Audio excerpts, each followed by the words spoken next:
दोस्तों अस्सलाम वालेकुम, नमस्कार।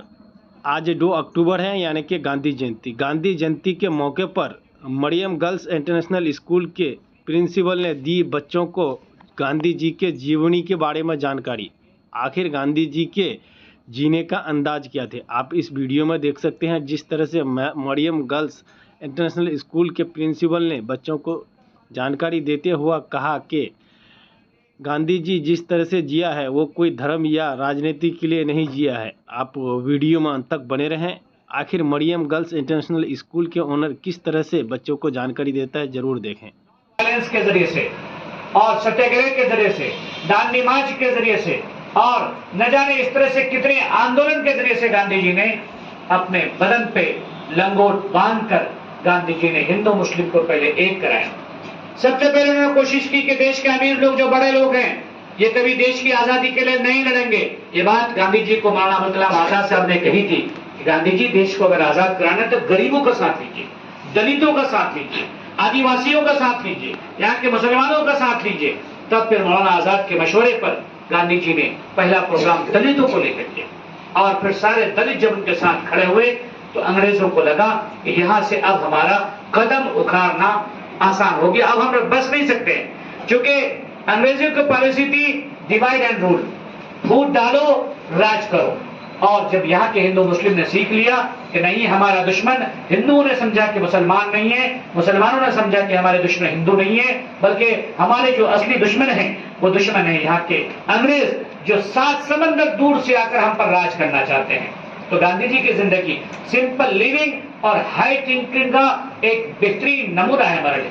Gandhi ji was the best ideal in this country to teach us the way to live simply but think greatly and highly. इसलिए आज हम उनके इस जन्म दिवस पर जो सपना, जो संकल्प, जो एक आपस में अहद लेते हैं वो ये है कि हम जिएंगे तो दूसरों के लिए, जिएंगे तो दूसरों की भलाई के लिए, जिएंगे तो दूसरों की आजादी के लिए, जिएंगे तो गरीबी से आजादी के लिए।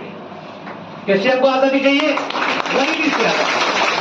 हमें छूतछात से आजादी चाहिए, हमें अनटचेबिलिटी से आजादी चाहिए, हमें ऊंच नीच से आजादी चाहिए, हमें भुखमरी से आजादी चाहिए। ये जो फर्क है लड़का और लड़की का, कि लड़के पढ़ेंगे लड़कियां नहीं पढ़ेंगे, इस फर्क से हमें आजादी चाहिए। ये जो फर्क है कि कुछ लोग अमीर हैं, कुछ लोग गरीब हैं, कुछ लोग अपर कास्ट के हैं, कुछ लोग लोअर कास्ट के, इस कंसेप्ट से हमें आजादी चाहिए। ये जो फर्क है कि देश के बड़े लोग ही देश की दौलतों के मालिक बन के बैठे हैं, हमें इस कंसेप्ट से आजादी चाहिए। और हमें रीजनलिज्म से आजादी चाहिए, हमें कम्युनलिज्म से आजादी चाहिए, हमें नेपोटिज्म से आजादी चाहिए, हमें ऐसे तमाम कंसेप्ट से आजादी चाहिए जो कंसेप्ट आज भी इस देश को बांट रहा है, जो कंसेप्ट आज भी इस देश को गरीबी की तरफ धकेल रहा है, जो कंसेप्ट आज भी इस देश के कमजोरों को और कमजोर बना रहा है, जो कंसेप्ट आज भी आदिवासियों को जंगल के कोने में धकेल रहा है। हमें उस आजादी चाहिए और ये आजादी आज हम मौलाना अबुल कलाम आजाद और उनकी टीम का लीडर और उनके टीम का किंग रहनुमा गांधी जी की जिंदगी से हमको ये उसूल मिलता है। हिंदू और मुस्लिम इस देश की एक दुल्हन की आंखों की तरह से है। एक भी आंख अगर खराब हो जाएगी, दुल्हन कानी कहलाएगी, दुल्हन आंख से कमजोर और मासूर कहलाएगी। इसलिए गांधी जी के विचार को हमें आगे बढ़ाना है, हमें पढ़ना है कि गांधी जी ने हथियार नहीं उठाए। गांधी जी ने कहा हमें हथियार नहीं उठाना, नॉन वायलेंस, अहिंसा का हमें, है ना। गांधी जी कहते थे कि एक आंख के बदले अगर दूसरी आंख तुम निकाल लोगे तो पूरी दुनिया के लोग काना हो जाएंगे, अंधे हो जाएंगे। नहीं, आंख के बदले आंख नहीं। कोई अगर उनके गाल पे एक थप्पड़ मारता था, गांधी जी कहते थे चलो हमने दूसरा गाल भी बढ़ा दिया, चलो तुमको अगर हमें मार की शांति मिलती है तो तुम हमें मार की शांति हासिल कर लो। लेकिन नहीं, इस देश से अंग्रेजों को भगाया। यूनिटी, क्या मिसाल मिलती है हमको? यूनिटी, आपस में एकता, इत्तेहाद। Unity has strength. हमें उस यूनिटी को पैदा करना है आपस में।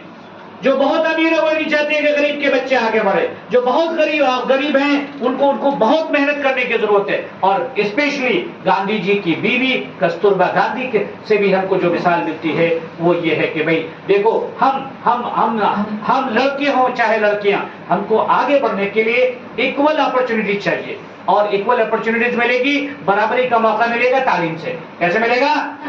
तो हम बराबरी का मौका आज हम पा रहे हैं, हम गर्ल्स एजुकेशन के नाम पर, है ना, मरियम गर्ल्स इंटरनेशनल स्कूल, इस तरह के दूसरे तमाम जो गर्ल्स स्कूल हैं, हमारे लिए खुशनसीबी है कि इक्वलाइजर है। These schools are equalizers to bring the boys and girls apart with each other, एक दूसरे को बराबर करने के लिए, एक दूसरे को पैरेलल में खड़ा करने के लिए, एक दूसरे को इक्वल बनाने के लिए। और आज तो हमारे लिए बड़ी खुशनसीबी है कि मीडिया प्रभारी हमारे सरवण भाई आ गए, हमारे तौहीद साहब हैं, हमारे अमीरुल हसन साहब हैं, और इन तमाम लोगों के बीच में जो एक मेहमान खुसूसी की हैसियत एज अ चीफ गेस्ट हमारे यहाँ मौजूद है, जनाब इंजीनियर महफूज साहब, जो सोशली एक्टिव इंसान है, जो पॉलिटिकली एक्टिव इंसान है, जो गरीबों के मसीहा बन के इस वक्त लोगों के बीच में काम कर रहे हैं। हम तमाम लोग उनका जो है तहे दिल से इस्तकबाल करते हैं और give a big round of clapping for engineer महफूज साहब। तो इस तरह के लिए चिल्ला का बेटा, हिमाचल का बेटा, चिल्ला से खड़ा होता है और ये मैसेज देता है कि देखो तुम्हें लड़ना होगा अपनी गरीबी से, तुम्हें खुद लड़ना, तुम्हें अपनी कमजोरियों से खुद लड़ना।